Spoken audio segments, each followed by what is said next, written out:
appreciate you taking the call and whatnot. I love the setup. I love the branding. Um, wow, where do you get the idea for the branding? So when I started, I knew we had to get something that's going to set us apart from every other person in our community. So I sat down with a pen and paper and drew our logo. It's a horrible drawing, and I have it somewhere, and then sent it over to a fantastic printer locally, and she came up with this off of my scribbles. So Yeah. we put this on gray shirts and white truck, and it popped pretty nice. But we can't complain at all. Cool, man. And I know you started in 2020, so about 4 ish years ago. Did you always know that you wanted to grow your company, or how did it start out? So yeah, started May 1st of 2020. I actually was kind of a high school dropout. Uh, Dropped out of 10th grade, didn't really enjoy school, was good at it, just hated being inside all the time. And so I went to work for a laser company where we did CNC laser cutting. Uh, Worked there since I was about 16. I started a little bit before that, just part-time. I was doing great, making excellent money really for what I was doing. I was in charge of running one of these CNC lasers, but I was inside 24/7 pretty much. Mm, And pasty skin. And that's, I'm looking to get myself a girlfriend, and that's not a good way to go about it. So an opportunity came up to buy out a lawn care business. I enjoyed lawn care. I had done it just a little bit when I was in school. And so I started looking into it. Yeah, May 1st, 2020, I pulled the trigger on what would definitely alter the course of my life and jumped headfirst into it, literally knowing nothing. wow. So, And how did the opportunity come up to buy a lawn care business? so just down the road from me was a lawn and landscape company, which had changed hands probably maybe 8 years earlier. Hmm. And the new owner, pardon me saying it, wasn't making a go of it. And he decided he wanted to get out of the maintenance portion. So he put together a package that he was going to sell to somebody. Um, and I was the sector he sold it to. Um, Hindsight 2020, I overpaid for the whole thing because when you're buying out a dying company, there's a reason it's dying. And so you're going to have to jump in and fix something. Yeah. And that comes at a cost. But the Lord's blessed us, and here we are, 4 years later, uh, doing almost 500,000 in sales. So I can't complain about that.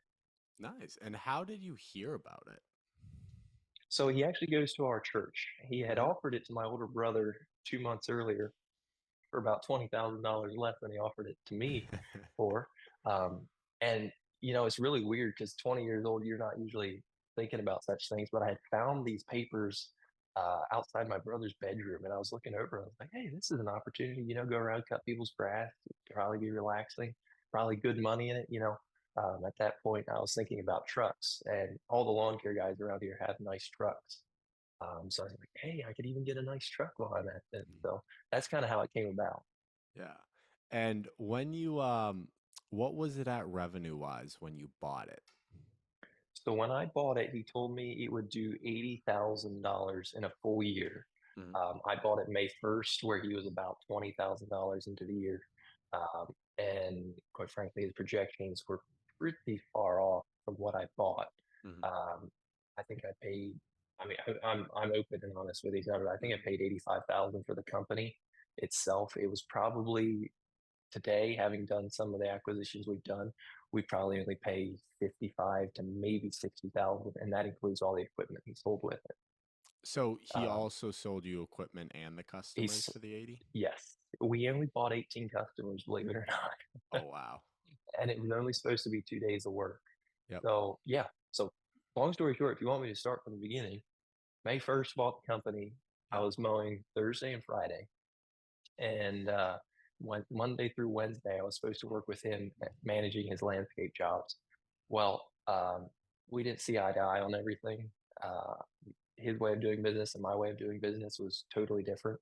And so that only lasted about a month. And I quit and I said, I don't care what I have to do. I'm going full time into mowing. And it was the best decision I ever made. So I quit for him and went into doing mowing. And so at the end of the first year, having only done May, June, July, August, September, and October worth of mowing, and I left the country to go on a mission trip in end of October. So only during those months, we grossed 86,000 that year. Gotcha. It was just me and a part-time fella. So we acquired, I think, another 12 commercial clients that year, Mhm. and that really boosted our sales dramatically. So do you mainly focus on commercial, residential? Is it a mix? Anymore, it's a mix. We're probably 60% residential, 40% commercial. Okay. Um, Commercial's great as long as you have a property manager you can talk to. We've worked with Walmart, and that was a nightmare for the mowing. And then we decided we're going to work with them for snow this year, and that too was a nightmare. Um, Commercial's great, but it doesn't solve all your problems. Residential, where we found our sweet spot is because we can develop a personal relationship with these well, not business owners. Great if you can do a business owner with these clients, and they'll keep coming back to us. We can make mistakes, we all do, but the fact that we have a friendship really covers up for a lot of that. Yeah. Cool. And then what do you wish you knew if you could go back when you first bought that company? What would you have done different in the acquisition? Uh, if I wish I would have known how to look at a company and the value of it. Mhm. So there's kind of three takeaways I had from it. Number one, really get clear numbers. I don't feel like I was given fair numbers when I bought that business. Um, but if I had to do it again, I would still do it because I learned so much and the value was extreme. Um, Make sure you have a plan up front to turn this thing around because I floundered around till probably about 2021, just trying to figure out what are we going to do. And then the third thing would be know your value because I had come from a $20 an hour job and now I'm mowing lawns for $60 an hour. And I thought, surely if I tell people I'll do it for 35, I'll trim their bushes for 35 or 25, I'm still making $5 more than I was at the laser shop. And so we really could have gone a lot further, a lot quicker if Yeah. we had known our worth and don't ever underestimate the value you have. And just out of curiosity, how much would you have valued that acquisition at now if you were doing the same thing now? And the same thing now, like I said, if I were to do that same acquisition, I probably wouldn't pay more than 55,000, and most of that's equipment. The Hmm. clients honestly were worth less than 3 grand. Yep. Yep. So you basically paid $30,000 extra to learn a good lesson. There is a line item on my P&L from that year called gratuity, and it's $40,000, and that hurts. Yeah, yeah. Cool. All right. So you went into that. You got your first helper. Why? I know you mentioned that it was only 2 days of work initially, supposed to be. Why did you end up needing a helper? Did you just grow that much? I grew that much, and I'm a very sociable person. I hate being alone. And one of the requirements, so I was still living at home when I started this business. My dad said you need to get three business owners that are going to look over your shoulder and make sure you're not making stupid mistakes. And one thing all three of them told me is hire somebody to help you because you're going to burn out really quick if you don't. And so I hired I think he was 15, 15-year-old neighbor boy. And he's actually still with me to this day. He's longest company. And sadly, he's quitting here after a bit. We're really sorry to see him go, but 15 days into it, I hired my first helper, and we worked part time, for those Thursdays and Fridays, and whenever I needed him. And it really took us further because when you get to a job and you're the only one, it looks rather daunting. When there's two of you, you inspire each other to greatness. I truly believe that. And then when did you quit the CNC shop? The same day I bought out the mowing company. So I bought the Wow. mowing company on a Friday and started the next Monday. And what gave you the confidence to do it? I 'Cause don't that's a think it was big leap. confidence. I think I was crazy. Yeah. I don't know why I did it at this point. I mean, to quit a very good paying job, which I was going to become one of their CAD drawing technicians. I mean, the future was bright for me there. But to totally turn and go do my own random thing, Yeah. uh, I don't know why, but I love it. I wouldn't change a thing. Cool. And then year two, you said you started figuring things out in 2021. When did you start figuring it out? And then how did that year go? So 2021, I started figuring out, hey, we need to start charging more. We need to get a whole lot more clients. One of the things we did, so my first year, I had horrible equipment. Like I said, I purchased this failing landscape company's equipment, and one telltale sign that a company's failing is their equipment's failing. And so we bought a bunch of broken equipment. And at the end of 2020, we went and purchased two brand new Exmark mowers. Like that was the highlight of my life up to that point. Two shiny red mowers. I still have pictures of them. They're hanging on my walls. Um, a 72 and a 60. And we started chasing commercial clients. And I also hired another third person to come in and help who had probably 5 years in the industry, 5 years experience. And we just started kicking tail. And he was the one who really started telling me, hey, Josh, but you've got to stop telling customers, um, we'll do it for less because you can't afford to. And so we started charging more, and that year we 4x our revenue. Wow.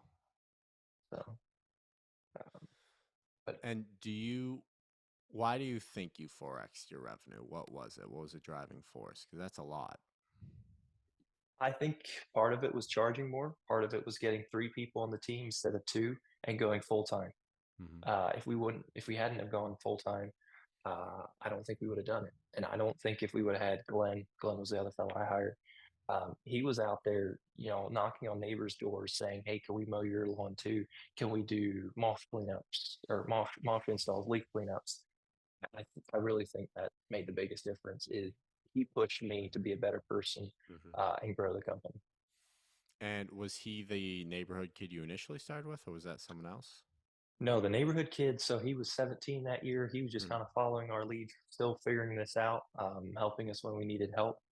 Glenn was the one the new hire as of 2021, really, really pushed me hard to step up and, you know, charge what we need to charge.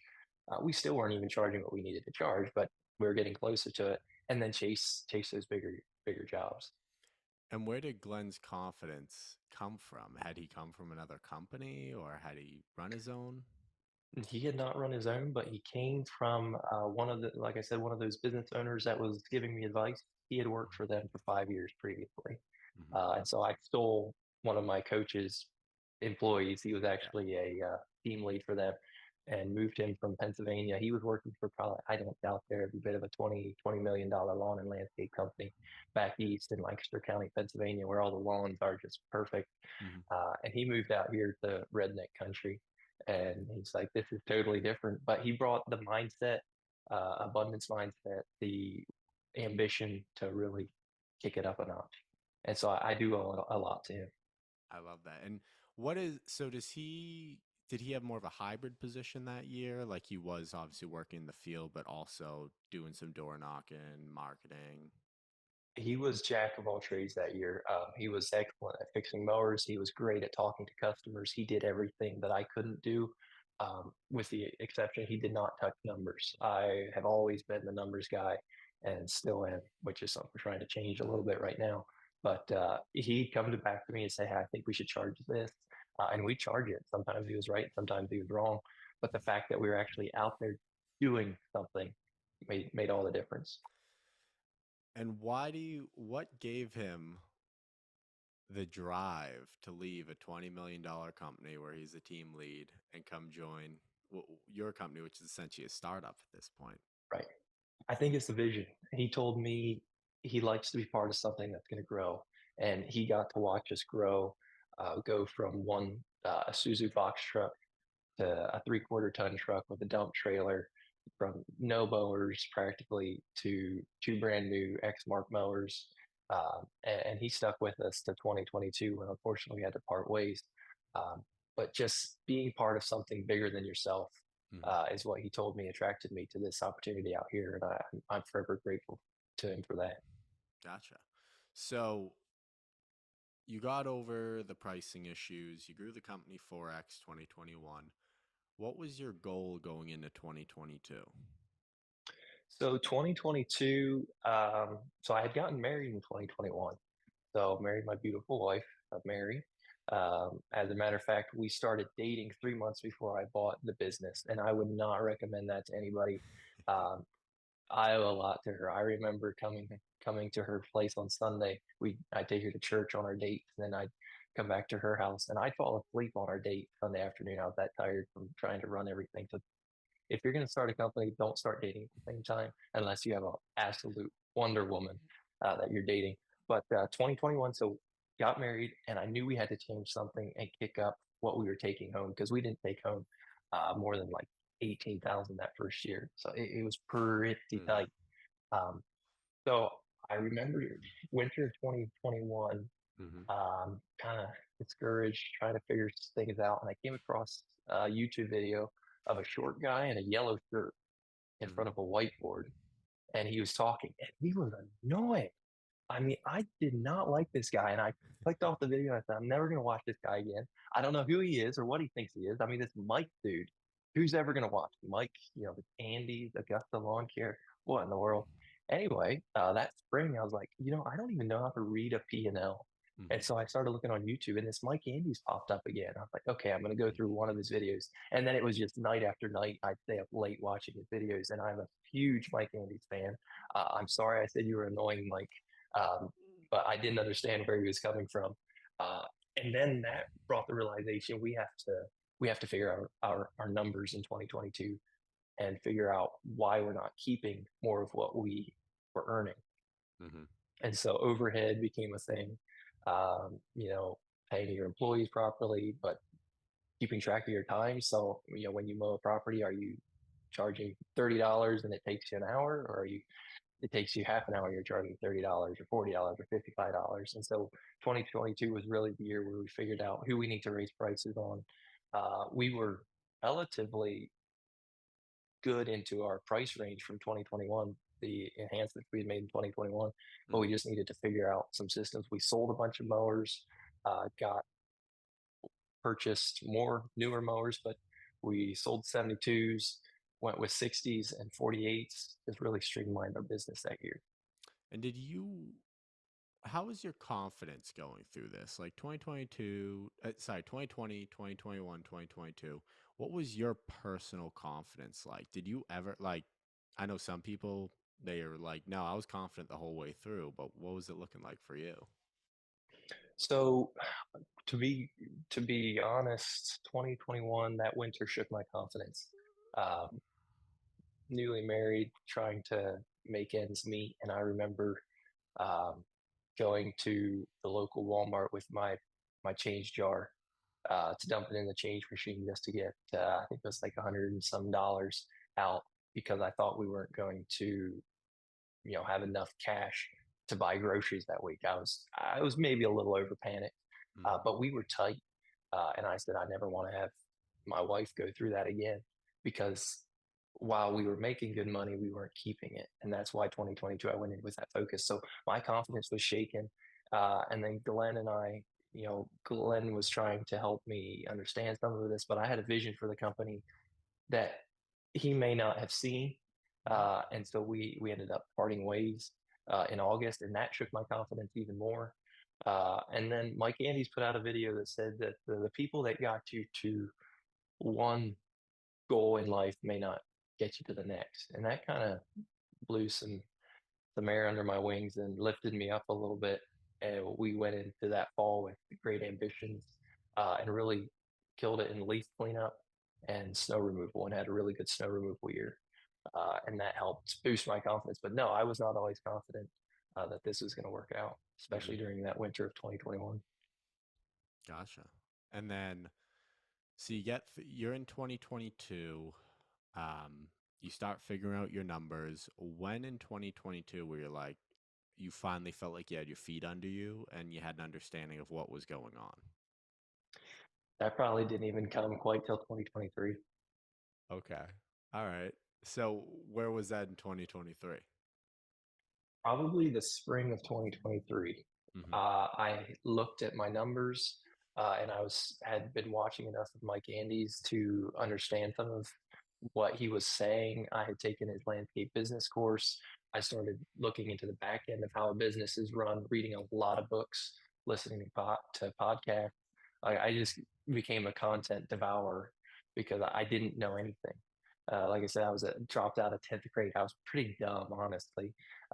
but there's nothing better than the school of hard knocks. And so going into 2023, I suddenly realized, hey, we can charge more. I should probably ask some of my competition, which aren't competition, they're my buddies now. What are you charging? Why are you charging that? What am I doing wrong? Uh, and that it was a mindset change more than anything Mm-hmm. that boosted my confidence and said, hey, we're going to crush this year. And we got a bunch of A players in the right seats. Um, and I felt like we were finally in control rather than we were in control of the business for once rather than the business being in control of us. Mm-hmm. And what do you think you really excelled at personally? Like, what was the thing that you were like, I'm really good at this, and I did a great job this past year doing? Ooh, bragging on myself is not one of my strong points, but I think what we excelled in 2023 for me personally was stepping back just a little bit, putting the right players in the right seats. Mm-hmm. We had four people hired at the end, well, actually five people at the end of 2023, four of them for the majority of the year, uh, allowing them to do what they do best. Um, I can mow a lawn with the best of yous, but it's wasted because I have four fellas that can do just as well as I can, maybe even better, but they don't enjoy talking with the customers. So I'd be the one that knocked on the door and said, "Hey, here's your quote. How can we help? What can we do?" Um, and so customer relations was really where I feel I excelled in 2023, and just creating that relationship where they feel comfortable saying, "Hey, Joshua, uh, we need to mulch our bed. I don't know if you noticed." And then being proactive and saying, "Hey, this is Herf and Herblin, your shrubs need pruned. Can we help you out?" And just really doing more sales. Because up until about 2023, we were just kind of relaxing. Word of mouth was great, but we didn't do anything to generate more revenue. Yeah. And what do you think your biggest obstacle was? My own self, I was the biggest. I was the lid in my business. Getting over my own ego, probably a big thing for me. So, I mean, we all like to feel like we're in charge and we are the ones that are special. We're not. We have a unique set of skills that somebody else definitely has, but we just need to utilize those more than the other person is willing to. Mm-hmm. So, getting over myself, realizing I'm not that great, but I still need to do what I think I'm great at. I don't know if that makes any sense or not, but um, It does. Can you give me an example of something that happened? yeah, I'm trying to think of it. Um, hmm, Probably just with how we do things. I'm very set in my ways. I think Mm-hmm. that since I'm the CEO of this very small company, what I say should go. But at the end of the day, if you're not willing to listen to your employees, whether it be, um, how we organize the shop, do I really care how we organize the shop? No, I mean I should be spending more of my time in the office. And the shop guys that spend time in the shop should be allowed to do it their way. Yes, you know, is it smart to put the stall there when if you put it over here, you wouldn't have to walk as far? Mm-hmm. It doesn't really matter that much. Lay aside your ego, let them take some ownership of this business alongside of you, and then reward them accordingly. Mm-hmm. What do you think your workers like about working at your company? I ask them that, and they're all very silent. Um, I don't know. Sometimes I feel like when it comes to working here, we're it sounds weird, but we're one big family. We come to work in the morning and we're having a tough day because something didn't go right at home. I hire young fellas straight out of school. A lot of them are 16, 17, 18, and maybe something didn't go right at home.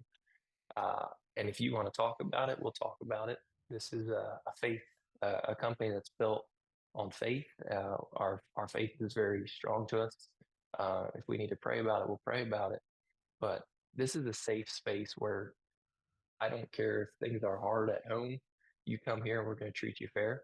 Mm-hmm. Um, we do ask that if you're having a bad morning, come to work with a good attitude and don't take it out on your coworkers. But if we need to talk, we'll talk. And then the ability to to be part of something bigger than yourself, I think it really attracts a lot of these younger fellows.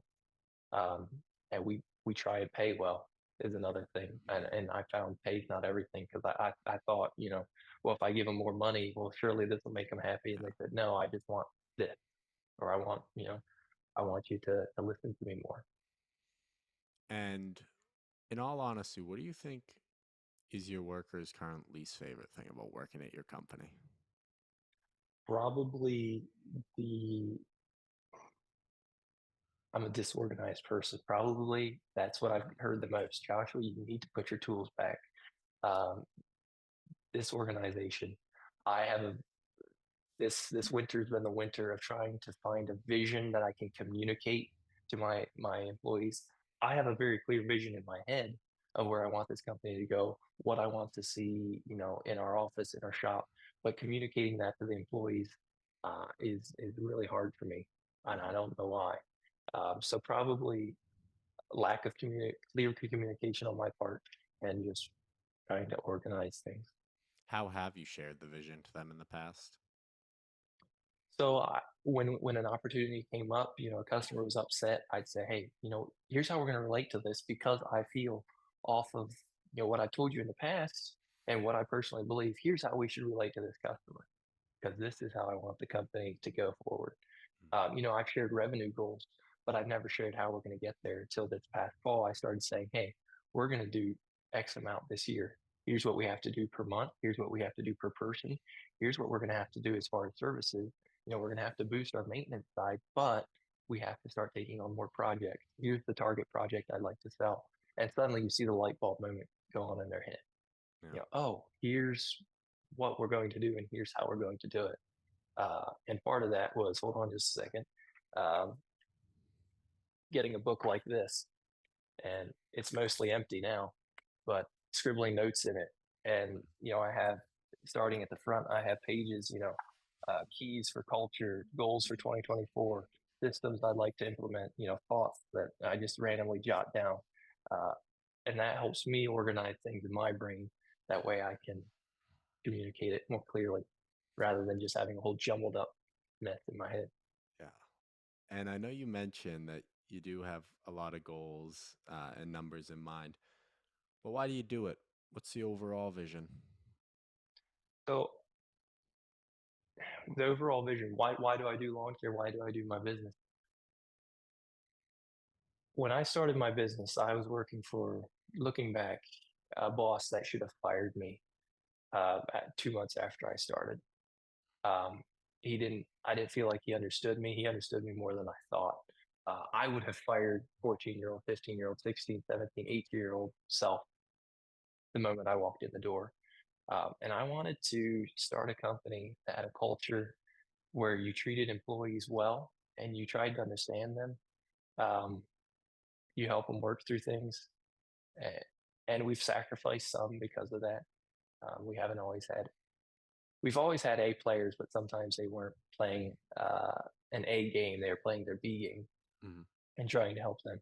So being a company that can help other people, man, like I said, most of our fellows are this is their first job, and it's scary because I'm their first boss, and we all remember our first boss, right? And I wonder what I'm leaving with them. And then the other thing is, to serve our local community. Everybody says that, but really, at the end of the day, I do want to make enough money for myself and for my employees that we can all live reasonable lives. I don't have to have $1 million mansion. Um, I don't have to drive the nicest car, but I want to be able to spend time with my family and not worry Mhm. about finances. I want my employees to be able to build themselves a house, spend time with their families, and not worry. So, if I could snap my fingers and in 5 years, your company is exactly what you want it to be. And what I mean Mhm, by that is you do everything that you know you're supposed to do. You don't procrastinate. You don't make mhm. excuses. You just do it for 5 years. What's the company look like? The company's probably going to look no more than 3 or 4 million in annual revenue. Um, I'm scared that one day we're going to get large enough that we're going to lose that small town uh, country boy feel that has been so valuable to us. I'd like to drive nice trucks. They don't have to be brand new. I want all my employees to be taking home nice paychecks, better than they're going to get elsewhere. Um, I just I think we're going to be having maybe two, three mow crews, a landscape crew, maybe two. Applications, we all know they make very good money. We are going to have at least one application crew. I'd like to have my own 10 acres, a little home place, and a shop where my employees can go away from my house. Currently, the shop is at my house. And, I think we're going to be working 5 days a week. We're not going to be stressed. We're not going to push hard, but we're just simply going to do what we do best uh, in an excellent manner, if that makes any sense. Hmm. Gotcha. Cool, man. Well, hey, Josh, that was all the questions I had for you. You got any All questions for right. me? Hey, not really. How's it going since Mike was in there at your business and helped you out? I'm thinking about having him come do mine. Highly recommend it, man. What I Yeah, tell everyone is I got $6,400 of free consulting for a little bit of public lashing. Take that any day. yeah, I'll bet. I'll bet. Yeah, it's Uh, been good. We immediately delineated all our roles. We went through the 4L framework and we're having our marketing spend this year focus more on internal marketing and recurring okay. returning customers. And then just yeah, role delineation, um, internal marketing. And then this year a big focus is actually creating more of a framework for the team to Mhm. work through. So actually, I was just on a call last night, so I still have this. Our team, they have very set Okay. roadmaps for how to advance in our company now. So the first position is a team lead position.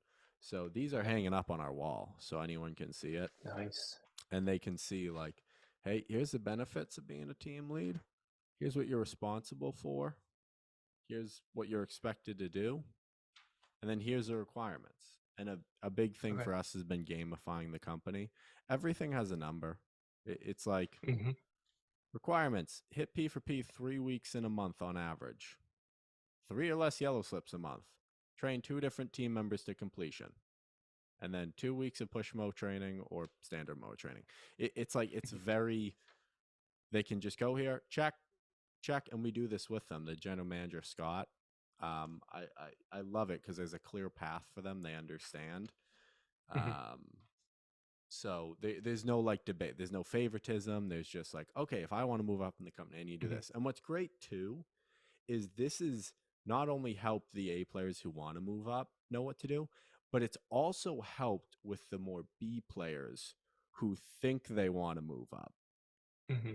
but really don't. And they don't even know that.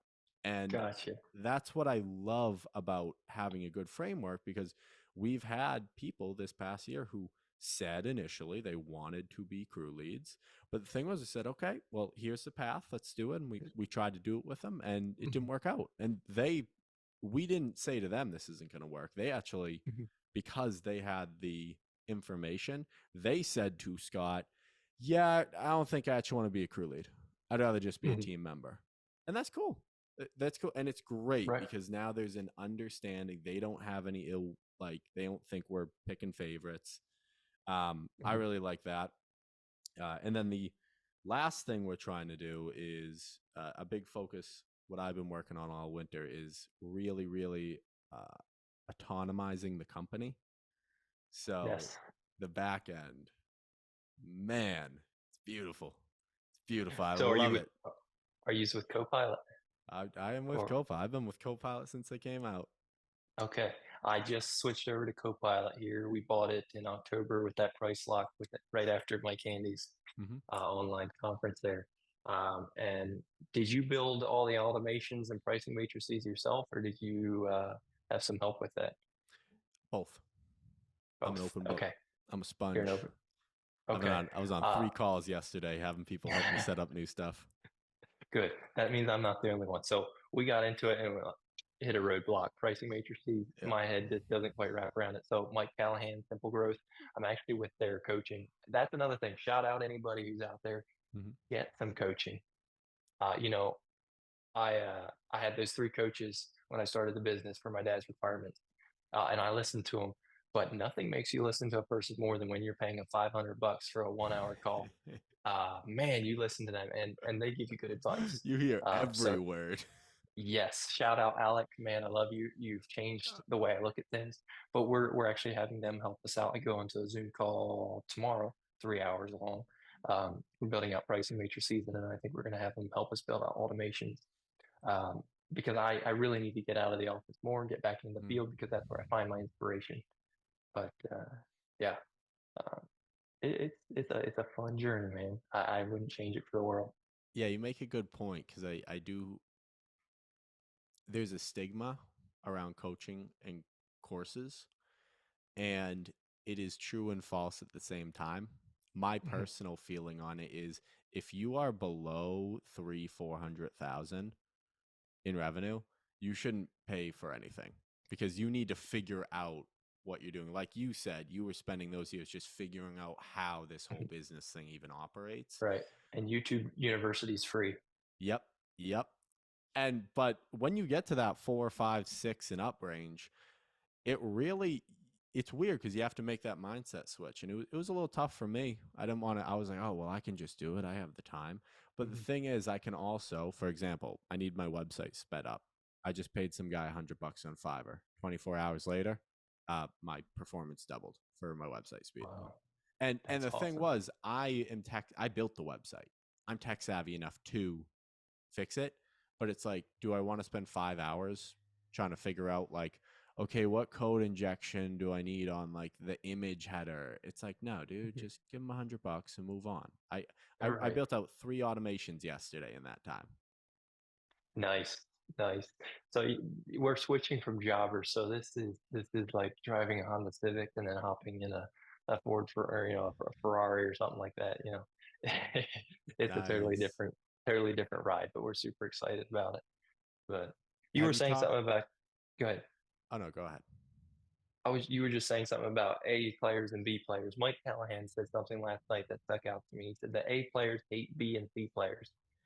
Uh, and you can take that both ways, but that's something with our passion to help other young men like myself who maybe have a unique time stepping into the workforce. Don't allow an A player that's working a B game to drag down your other A players that are working an A game. And we've had to part ways, um, with some folks that weren't playing an A game and they were dragging everybody else down. Hmm. And that's hard to do. But somebody explained it to me.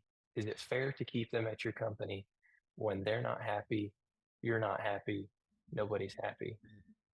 And I think the kindest thing you can do to somebody who's not happy where they're at, whether it be at your company, um, ask them, what am I doing wrong? And if it's something you can fix, well, you better fix it. But if it's not, give them a recommendation to go do whatever they want. Because at that point, you're holding them back from greatness somewhere else. Hmm. uh, and leaving Glenn go. Glenn was my best friend, and hiring your best friend has its challenges. And man, the day I had to let him go was a hard day. But now he's running a rental company, and I rent machines from him, and Oh, he's good he's man. living the good life. Yeah. And I'm glad. I'm glad we parted ways because Mhm. you know I was standing in the way of his greatness. But don't be afraid to let people go. Um, but those that you have, hold tight to you and hang on to them hard. Um, and don't underestimate the value of friendships. Don't Mhm. sacrifice a friendship just for your business. Yeah, I think that's really well said, and you make a good point. We actually, I tell the team members this, and Scott, he does the hiring and firing mainly. We generally make the Mhm. decision together, but he handles it. And we've come to the conclusion that firing usually is the best thing you can do for a person. And Mhm. I mean that genuinely because everyone is in a different stage of life, and firing can either be a hard lesson they need, or it might just be a freeing thing. For example, Mhm. someone like your guy Greg, who he's an A player, he has ambition, he has a vision, he has a drive, and he wants it now, and that's a great thing. But your company obviously can't do that. Like you're still growing it. Right. It takes a Hmm. while. So it's not that he's a bad guy or you're a bad guy. It's No. just it's a mismatch. So in a Right. way, firing is actually a great thing. You're freeing him. You're allowing him to be more Hmm. of what he wants to be. Something else we always say is at our company, we have a very set and rigorous system for disciplinary action. We have a three strike policy. Everyone gets everyone gets two chances. Hey, you messed up. Hmm. Like, water under the bridge. Please make sure it doesn't happen again. Hmm. Second time. Hey, man, we already talked about this. You told me this wasn't going to happen again. So I need you to let me know right now. Is this going to keep happening? Because if it happens again, it will be the last time. Right. And then the third time's a fire. That's how every single conversation Scott has with a team member on disciplinary action goes. And the Hmm. third one, I don't look at it. The firing I look at is a good thing because this person, we try our best to be fair and we try our best to only force upon values of them that are going to help them in the long Right. run, whether it's with their career or personal life. So if you are not able to meet these standards, it's not us. We're not just trying to be mean to you. We're genuinely trying to take care of you. It's like, Hmm. no, man, we're letting you go right now because us talking to you isn't working. It's not Hmm. helping you become what you need to become. So Right. the last thing we can do for you is we can fire you because hopefully this is a pivotal enough moment for you where you're like, oh, I just got fired over this, where they can Hmm. now move on with their life and go, man, I really messed up. Right. I got to fix that. Like if someone's fired for being late, it's like I just got fired from a job I liked and I liked the bosses and I liked the people and it was because I couldn't show up on time. I really liked that job. And that's like that could be the thing Hmm. where now they never show up late 100%. again to a work. And Well, yeah, that's you what get, I love. mhm. And you get fired once, yeah, it sticks with you. Yeah. So I 100% agree with you there. Um, but it's amazing the journey. Amos Lee and I were talking the other day about some of the just crazy things we did when we first started out. And if you're starting out, you're going to do crazy things too, and you're going to learn from them. We were talking about one situation the other day where we met a fella in a gas station, and he offered to buy our drinks. We were getting some sodas, and he said, "Hey, I have a property in Brazito, like 45 minutes outside of our service area. Can you come give me a price on mowing it?" And we're like, "Yeah, sure. We're brand new to this. It was a rain day. We didn't have anything better to do, so we zoom up there in our big old box truck, and we're walking around this fella's property. It's never been mowed in like 3 years. Like, what are we doing here? Now, mind, we both look like we're 14 years old. Yeah. Next thing I know, he's inviting us into the house and like, can you do plumbing work? And it just got weirder and weirder. And finally, I told him, "Lee, if you see a door, go through it." And we hopped in the truck and left. I don't know what was going on there, but it wasn't good. Yeah. And it's, stick to your service area, stick to your core services. I don't know what that fellow's intentions were, but they were weird. Yeah. We were baling grass one day, started the grass on fire, with our mower. It's chaotic when you start out, but that's the price you pay to learn and start building upwards. Yeah. And I haven't had a mower fire since. I haven't gone to Brazito to look at a plumbing job that we don't know what the fellow was up to. Life does get better. There is an Yeah. end to all this. It gets easier, and then it gets harder Mhm. in a different sort of way, Yep. but it's more manageable. Yeah. Yeah, man. But And I so, wanted to something I want to let you know. I want to share this with you. I know you asked about the A B players. mhm. So we have ABC players too. We have our own personal way of looking at it. So we always say we only hire and fire based on core values at our company. Mhm. That's it. Every single conversation Scott's ever had firing someone, it's always gone, you broke X core value by doing X, but Y, whatever it is. Like that's why you're being fired. And our belief is there are A players, B players, C players. A players are people with strong core values who are going to live by their values no matter what. It doesn't matter what environment you put them in, they are Mhm. living out their core values and they're aligned with our core values. So this is, Mhm. I always say these are the kind of people where you'll see them working a minimum wage job with people who are smoking weed in the back room, people who aren't showing up to work, people just don't care, and they're still working hard. And people will say, "Oh, that's so dumb. Like, why are you doing that? No one cares about this job. It's a dumb company." That's not what it's about, though. It's because internally Mhm. they're the kind of person who's like, "No, this is a job and I believe in working hard personally. Mhm. So I am Mhm. always going to work hard because I can't look at myself in the mirror if I know I didn't work hard today at work." That's an A player to us. A B Mhm. player to us is, again, back to core values. They either have core values that are aligned with us, but they're not solidified, meaning they don't, usually it's a personal confidence issue where they don't have the Mhm. confidence to stand up for their values, or they have strong core values but they're a little bit of a mismatch with ours, so they have some of our core values but they have Okay. some other ones that are cause some tension. And these are the people, kind of the strong headed, you're butting heads a bit because like I like this guy, you do great work, but this like Mhm. one thing he refuses, and they're so strong headed. And then the B players, I say it's either that or the majority of B players we get are they're the lack of confidence aspect. And the Mhm. thing with that is we say B players like that will either they'll always be a B player until they get the confidence, but they will perform based on whatever player they're with. If you put a B player That's with true. an A player, they'll perform like an A player. If Mhm. you put them with a C player though, and a C player for us is uh, just does not have values at all, or their values are just completely mismatched with ours, they will perform like the C player who just doesn't Mhm. care, shows up to work late. Like, Right. and it's a shame. Like, I wish I could help C players, but I do not have the tools to do that. It's kind of like if you see someone, if someone homeless on the street walks up to you, obviously you're going to help. You're going to give them money. You're going to, you know, do Mhm. whatever you can for them. Right. But you are not equipped to be like, hey, man, come back to my house and live with me. I'm going to help you get back on your feet.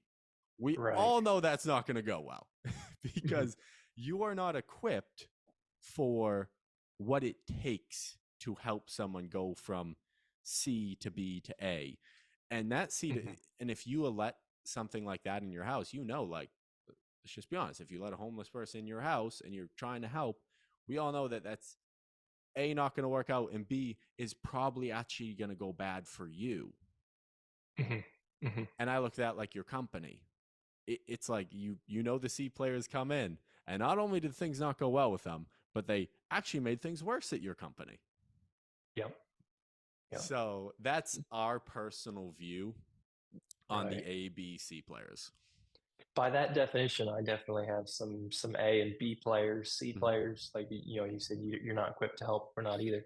Uh, well, I guess where I was, and maybe I should have made it more clear where I'm coming from is I define that B player where A players hate B players is B players are people who are not pulling their weight on the team, Mm-hmm. um, and do not allow somebody to just tag along for the ride because that demoralizes your A team. Um, and fortunately, we haven't had very many of those. Yep. And those that we have, usually it's a swift kick in the butt, gets them back into an A team. And I mean that figuratively, please Yep. understand. But, you know, and hey, do you realize you were just sitting there for 20 minutes on your phone while he was carrying, you know, blocks down the Yeah. wall? Like, do you see how that might not align with our core values of helping each other? Oh, yeah, that's Yeah. true. And you, you know, somebody once told me when you fire somebody or you let somebody go, would Mm-hmm. you rather have given them too many chances or one chance too few. Hmm. And I'd rather err on the too many chances side. Because if I fired somebody and then that late that night, I know I'm going to lay there in bed and think about it for the next 3 nights after letting somebody go. Am I going to be able to say, no, Joshua, you gave them plenty of chances. Hmm. They're a good person, but they just didn't measure up. Or I'm going to say, man, I should have given him one more chance because maybe he would have pulled through this time. Mm. Um, and so we as a company have decided to err on the side of too many chances. And it's because of that we can all sleep at night uh, and feel like we're doing unto others as we want to have them do unto us. Nice, man. Cool. And do you have So, any other questions for me? trying to think. Copilot, is the pain ever going to go away right now? We're leaping into it, new softwares. How long do you think it's going to be before I feel like this is I can finally grasp it? Jobber, it took me probably about Just how four to use months. Copilot or how to like Use set up automations and set do up all this stuff? automations, things like that. Is it okay? Let me ask you: is automations having that automation set up worth it? So I should clarify, I have automation set up on Copilot. A lot more of them are set up through Zapier right now. Okay. And it's because Copilot is still working on the thing is I could set up more automations through Copilot right now, but it's going to take a lot of jumping through hoops. And I Hmm. know Copilot dev team is hard at work at fixing a lot of stuff right now. And if I just wait a month to set it up, I'm not going to have to jump through 20 hoops to do it. Okay. So That's a lot of it I'm using like Zapier and other softwares. mhm. Like my hiring is all done through a hiring software right now, and it works phenomenally. And Mhm. Copilot would take probably a whole year before it can get to that level, which as soon Mhm. as Copilot does, I'm going right to just, I want to own Right. I Copilot. trust Mike. Yeah. But like it's a software, it's an ATS, an applicant tracking software. Their whole job is to make hiring an absolute breeze. So like right now, my Mhm. hiring is a breeze. It is so hands off. Like I love it. Right. Right. You know, what are your here? We're getting on a bunny trail. Have you been on the Copilot group recently? Oh, always, Uh, every day. every day, man. I have to stay off of that, or I start getting nervous and discouraged, looking at all the negative comments. This isn't working. That isn't working, and that scares me. So because we're just getting into it and starting to use it, and I don't let my guys go in there because I don't want them to start Yeah, having. man. So I have a way of looking at it, which is there are things that annoy me about the software, obviously, because like things aren't working. But it is still a pretty solid software, and they care more than any other company. That is true. Also, also, I have the belief that there were $10 million landscape companies before the computer was invented. So my belief is anyone who is in like a page complaining every single day about something new not working and how annoyed they are. They're doing that because deep down they know they are the problem. They That's don't true. want to fix what's wrong with their company. They don't want to look internally and think, how can I work around this? They just want something else to blame. Hmm. Because you'll see the same people making posts every day. And you're Oh, like, dude, how about you probably have it's like you and one helper. Like, right. how about you make your website? Why are you worried about the 17-step sequence automation that's not working? You don't have your That's Google business profile set up. hey, that's another thing. If you haven't got your Google My Business profile verified, go ahead and do that. Yeah. Wow, we just did that here recently. Maybe some people have mixed feelings on that. I don't know, but the leads have been pouring in. Uh, that was great. But yeah, like you said, I don't want that negative energy every day because I know if I spent the time that I would spend reading comments on the Copilot group, actually working in the software, Yeah. I'd be like 10 times further ahead. So Yeah. that's where I'm at. But Also, I'm excited. don't be worried. Like, use it. That's why I'm not in the chat to like read the angry comments. I'm in there because I keep seeing, hey, workflow question, or hey, here's a workflow I do. Here's an automation I'm using. And if you look at it today, I made two posts just this morning saying, hey, Okay. need advice on a workflow. What are you guys doing to do this? Okay, like, and then I'll even show some of my workflows. Like, what do you guys recommend I Mhm. change? And what's cool is if you just ask for help, people help. I hopped on That's three the calls yesterday because I made posts on the Facebook group. that's the amazing thing about this community is, man, they are some of the helpingest people you'll come across. Yeah, And Mike Andy has the ability to gather like-minded people around him, and yeah, it's going to be amazing to see what the next 3 years bring in this community. So. yeah, man. Well, hey, I appreciate you taking this call, Josh.